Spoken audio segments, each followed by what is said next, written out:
Baik. Apa hukumnya tahlilan? Ya, sebetulnya beberapa persoalan ini pernah kita bahas. Ada tahlil, ada tahlilan. Kita kembalikan dulu kepada hukum yang ada. Bagaimana kemudian seseorang ketika dihadapkan pada situasi-situasi seperti ini. Baik, teman-teman sekalian, ini terkait dengan kematian. Saya keluarkan dulu hukum kematian dalam Al-Quran. Quran surah ke-3 Al-Imran ayat 185. Kemudian Quran surah ke-67 Al-Mulk ayat kedua. Kemudian selanjutnya Quran surah ke-3 Al-Imran dikembalikan ke ayat 169 sampai 171. Itu sampai kenikmatan alam kuburnya. Kemudian hadis Nabi-nya kita ambil yang lebih mudah saja, yang paling sahih. Kita temukan di Al-Bukhari di kitab Al-Adabul Mufrad. Ya, Al-Adabul Mufrad. Bukan yang di Sahih Al-Bukhari ya, tapi yang di Al-Adabul Mufrad. Ya. Anda temukan di nomor hadis ke-47, posisi paling kanan sebelah atas. Baik. Ya, kita mulai. Pertama, apa yang Anda sampaikan terkait dengan kematian dan itu niscaya setiap orang yang bernyawa pasti akan kembali kepada Allah. Quran surah ketiga ayat 185, kullu nafsin dha'iqatul maut. Ingat ya, setiap orang yang bernyawa, nafas yang punya nafas pasti akan kedatangan maut. Maut. Jadi kalau belum meninggal namanya mayyit. Kalau belum meninggal. Pelan-pelan. Namanya mayyit. Disebut sampai persoalan tadi. Mayyitun. Ya. Jadi kalau ada tasydidnya begini, ini artinya yang akan meninggal. Meninggalnya belum, akan meninggal. Baik. Antum akan meninggal? Baik. Jadi jangan tersinggung kalau disebut mayit. Oke? Assalamualaikum Pak. Alhamdulillah. Bapak mayit ya? Iya. Sama dengan Anda gitu kan? Baik. Jadi akan meninggal, akan meninggal. Nah, kalau sudah meninggal, maka tasdidnya hilang. Tasdidnya hilang, jadi bulatan. Jadi mayit. Jelas? Nah, jadi kalau mayit tidak pakai tasdid, artinya sudah meninggal, wafat. Ya. Kalau ada yang menegur Anda, kemudian misalnya tasdidnya hilang, Bapak mayit ya. Nah, itu berarti persoalan. Balikin aja, Anda sehat gitu kan? Tasdidnya hilang. Apa yang mengambil tasdid ini? Yang mengambil tasdid ini, ya, nafasnya diambil kemudian kembali pada Allah, disebut dengan maut namanya. Maut. Di Masya Allah, Quran itu bahasa tingkat tinggi ya. Kalau Anda belajar ilmu bahasa ketemu kalimat-kalimat ini. Asalnya mayit, kemudian ya meninggal, wafat menjadi mayit. Yang maut yaitu dengan maut. Ditugaskan oleh Allah mencabut ini disebut dengan malakul maut. Quran surah 32 ayat ke-11. Kapan malaikat maut ini datang? Malakul maut. Kapan datangnya? Baik. Allahu a'lam. Ingat, tidak usah mengarang. Pelajaran mengarang hanya ada dalam bahasa Indonesia. Di sini tidak boleh. Kembalikan. Kapan dia datang? Quran surah ke-67 Al-Mulk ayat kedua. Tabarakalladzi biyadihil mulku wa huwa ala kulli syai'in qadir. Alladzi khalaqal maut wal haya. Pertama Allah berikan isyarat dulu, bukan waktunya kapan datang, tapi isyaratnya dulu. Perhatikan kalimatnya. Dialah Allah yang menciptakan maut, kematian, wal haya, dan kehidupan. Liyabluwakum ayyukum ahsanu amala. Ini kembali kepada pertanyaan tadi terkait dengan konsep tahlilannya. Perhatikan, dialah Allah yang menciptakan kematian, maut, dan kehidupan. Fokus. Coba normalnya, lihat ayat ini, normalnya ya, seseorang itu hidup dulu baru meninggal atau meninggal dulu baru hidup? Meninggal dulu baru. Masya Allah, antum kemarin meninggal, sekarang hidup. Siapa sebetulnya antum? Ya. Normalnya pasti hidup dulu baru meninggal. Tapi kenapa kemudian ayat ini seakan-akan membalik? Lihat kalimatnya. Kok meninggal dulu baru kemudian hidup? Ini bacanya pakai ilmu balaghah, namanya taqdim wa ta'khir. Yang diawalkan dan diakhirkan. Kalau ada kalimat ini, maka cara membacanya, lihat kalimatnya. Kenapa kemudian kehidupan diakhirkan dan pakai alif hayat panjang untuk melukiskan kesan bahwa umumnya manusia selalu ingin hidup lebih lama, ingin panjang, pengen di akhir. Hampir tidak ada manusia yang ingin meninggal cepat-cepat. Tanpa bunyi itu pun pasti. Ya, saya tanyakan, Mas mau meninggal 5 menit lagi? Hampir gak ada. Saya pernah tanyakan satu tempat, mau gak meninggal 5 menit lagi? Siap Ustaz, asal dijamin masuk surga. Tidak ada jaminan itu. Karena itulah kemudian ketika Anda merasakan berharap-harap, masih lama nih wafat saya gitu kan, Allah kemudian sadarkan kita. Boleh jadi maut itu bisa datang lebih cepat dari apa yang tidak Anda duga. Di malaikat maut punya waktu yang ditetapkan oleh Allah, dirahasiakan kapan waktunya. Kan ini semua poinnya untuk menciptakan atau untuk menghadirkan peluang beramal saleh. Apa amal saleh terkait dengan kematian ini dan proses kematian yang dimaksudkan? Ya, satu, bagi seseorang yang akan meninggal dunia dalam keadaan dia sudah tidak sadarkan diri.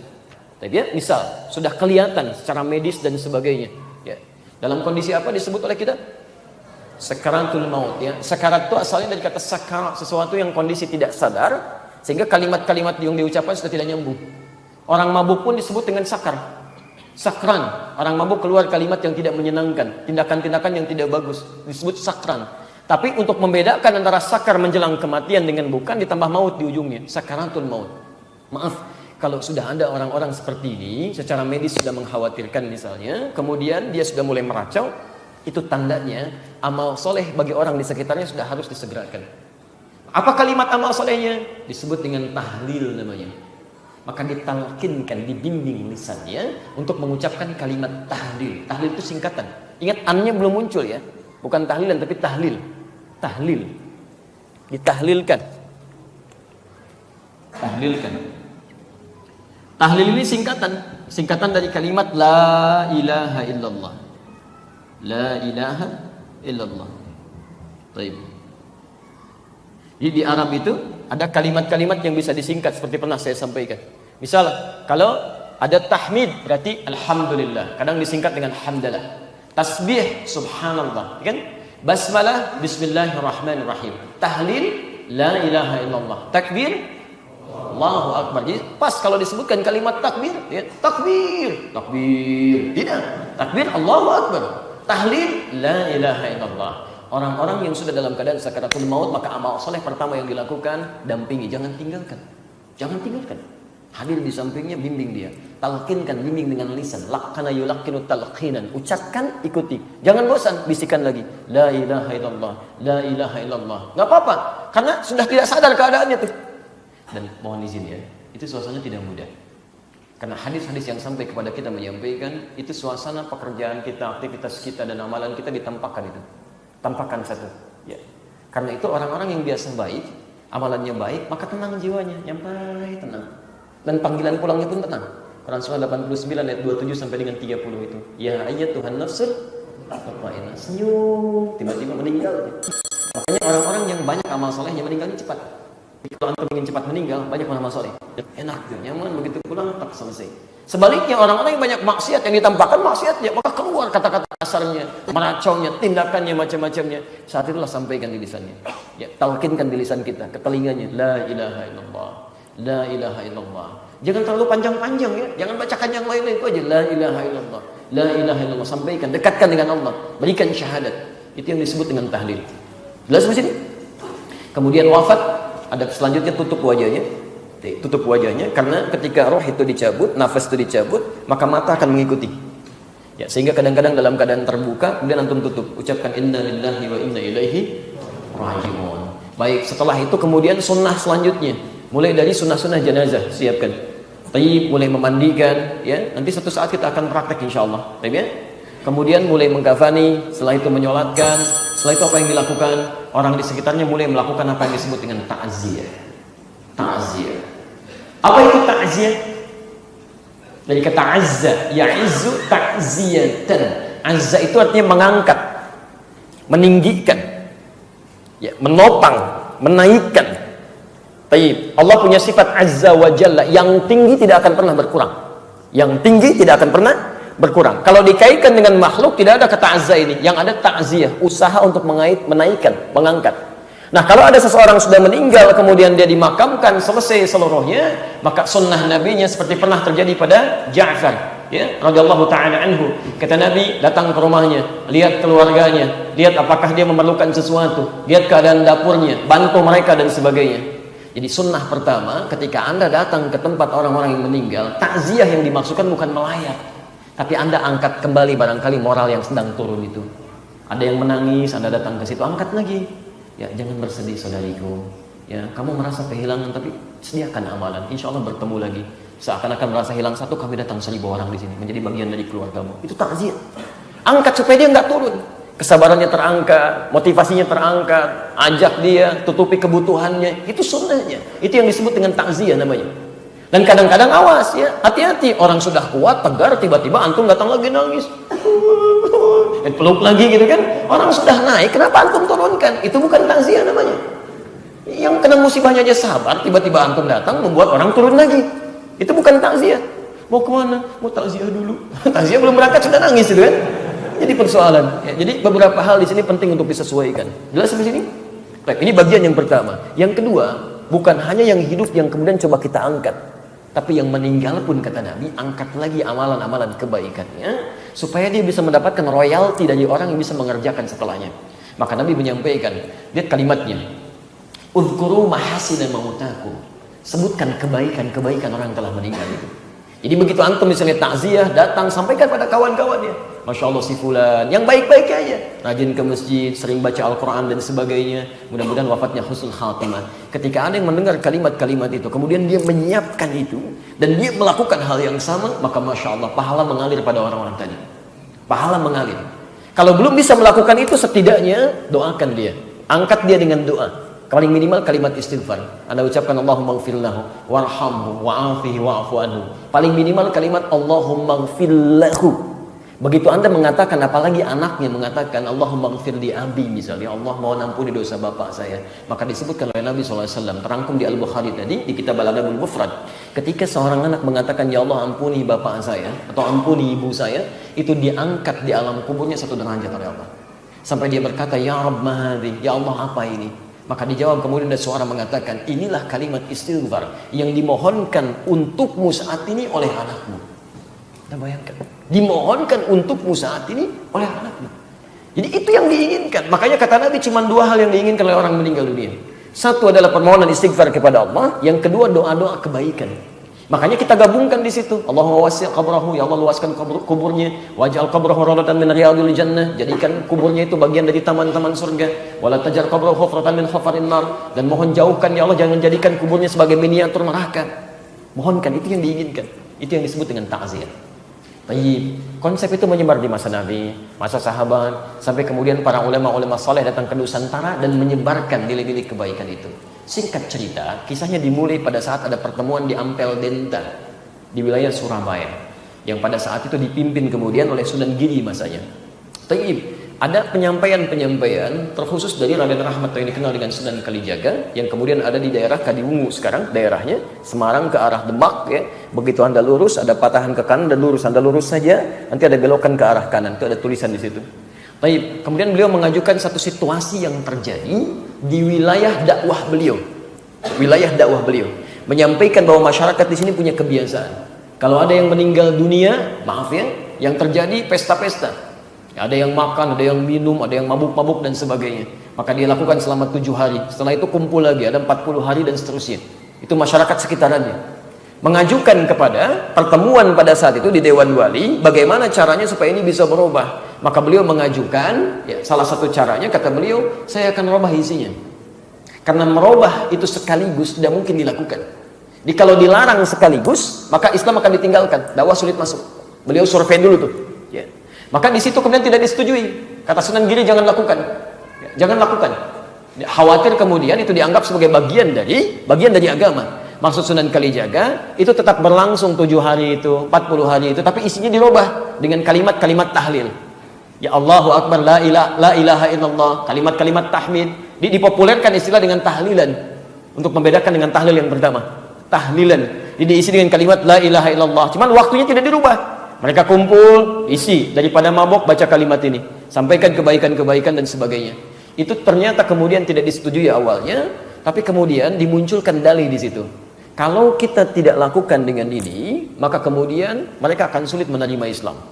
Apa dalilnya? Dikiaskan kemudian pada peristiwa pelarangan khamar, miras santika di zaman Nabi. Jadi khamar, ya, khamar minuman keras saat dilarang di zaman Nabi, sekali itu 4 ayat dari An-Nahl, kemudian Al-Baqarah 219, posisi paling kiri sebelah bawah, menerangkan bahwa asalnya orang-orang jahiliyah sering memeras pohon-pohon kurma dan anggur, dijadikan sebagai alat untuk mabuk. Ayat haramnya belum muncul. Setelah itu muncul lagi yang kedua, ya, dijelaskan bahwa mabuk-mabukan itu, minum khamar itu, terasa manfaatnya ada sedikit, tapi banyak sekali hal yang mengandung dosa di situ. Manfaatnya bagi yang mabuk aja kerasa rasanya enak, tapi sebaliknya kata Quran, banyak dosa yang bisa muncul dari peristiwa itu. Ithmuhuma kabirun, ya. Baik. Apa yang terjadi setelah itu? Pelarangan belum muncul. Maka tiba-tiba ada orang yang biasa minum, tiba-tiba mimpin sholat, jadi imam. Jadi sebelum sholat minum dulu, begitu sholat mimpin baca al-kafirun, nggak selesai. Ya al-kafirun, la abudu ma ta'budun, nggak beres-beres di situ. Maka diadukan, turun kemudian An-Nisa. Ya ayyuhalladzina amanu la taqrabus shalah wa antum sukara. Hai orang-orang yang telah menyatakan dirinya beriman, jangan dekat-dekat ke sholat, sedangkan kamu dalam keadaan mabuk. Umar bertanya pada Rasulullah, ya Rasulullah, apa nggak diturunkan langsung aja satu ayat yang mengharamkan kemudian khamar ini? Setelah masa berlalu, turunlah Al-Maidah ayat 90 itu. Innamal khamru wal maisir wal azlamu, dan seterusnya. Rijsun min amali syaitani fajtanibu.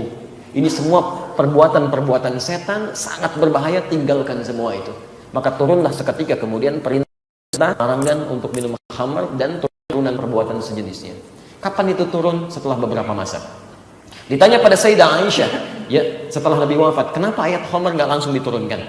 Jawab Sayyidah Aisyah, kalau ayat seketika turun, maka tidak akan ada orang bisa menerima Islam pada saat itu. Karena luar biasa lekatnya dengan itu, jadi candu dalam kehidupan. Makanya turun bertahap. Ini yang dikiaskan oleh Sunan Kalijaga pada saat itu untuk bisa menyampaikan maksud yang tadi dilukiskan dengan konsep tahlilan tadi. Maka didiamkanlah pada saat itu argumen yang dimaksudkan, sedangkan diam dalam kaidah fikih alamatun na'am, tanda setuju. Maka kembalilah beliau praktekkan, tapi sebelum dipraktekkan beliau sampaikan, kalau dikhawatirkan biarkan nanti anak cucu kita yang meluruskan ini, jadi menyempurnakan maksudnya.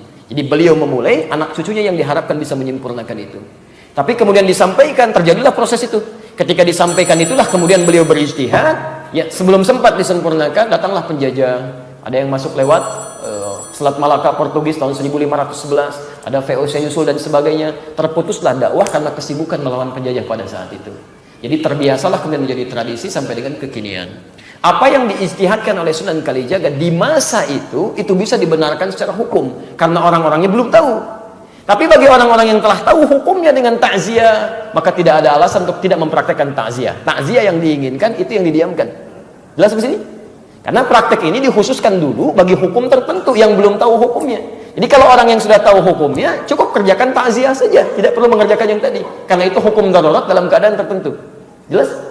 Seperti antum dalam keadaan wudhu misalnya, menemukan air, airnya ada. Kemudian pada kondisi tertentu air tidak ada, maka apa yang dilakukan? Tayamum. Pakai apa? Bukan debu yang bersih. Buti sa'idan thayyibah. Sudah tayamum dan sebagainya, sudah sholat, antum jalan lagi, air ketemu misalnya dalam waktu sholat selanjutnya, apakah masih berlaku tayamum? Tidak. Kenapa? Baik, karena tayamum situasinya darurat, setelah airnya ada, tayamum ditinggalkan, wudunya yang digunakan. Jelas di sini? Diskusi bareng di masjid namanya Abdul Rauf As-Singkili. Diskusi di situ, menemukan nasabnya. Setelah tahu, kita jalan lagi, berangkat lagi ke Pantura, bahkan dari selatan ke Jogja ke Pantura, sampai saya baru landing sebetulnya. Dari Lasem, dari Semarang ke Lampung, langsung ke sini, langsung live dengan teman-teman di sini. Dan kita telusuri, naik sampai ke Pasujudan Sunan Bonang, kita hitung tangganya sampai berapa, sampai ke atas. Penjaganya namanya Pak Abdul Wahid. Banyak orang keliru sampai di atas dengan di bawahnya. Itu kita temukan sampai situ. Ya, kita gali sampai kita ketemu ya beberapa sumbernya. Baik. Dan Allahu a'lam bis-shawab.